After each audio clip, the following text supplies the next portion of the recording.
Innalillahi wa inna ilaihi roji'un. Kabar duka, Ridwan Saidi, budayawan Betawi meninggal dunia pagi ini pada Minggu 25 Desember 2022.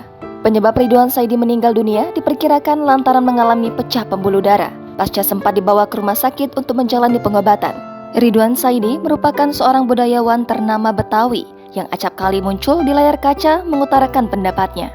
Selain budayawan, Ridwan Saidi juga dikenal sebagai sejarawan juga tokoh intelektual Islam. Pria kelahiran Jakarta 2 Juli 1942 ini banyak berkecimpung di kegiatan organisasi sosial sejak muda.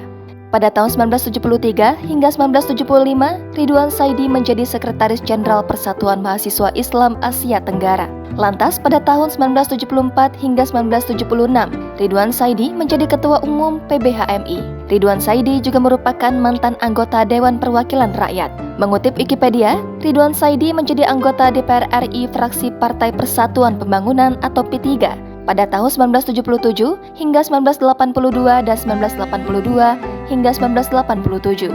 Di bangku parlemen, Ridwan sempat menduduki kursi Wakil Ketua Komisi APBN dan setelah itu, dia konsisten menjabat sebagai Wakil Ketua Komisi 10 yang membidangi lingkungan hidup dan ilmu pengetahuan sejak 1978 hingga 1987. Usai jabatannya di DPR berakhir pada tahun 1995 hingga tahun 2003, Ridwan menjadi Ketua Umum Partai Masyumi Baru.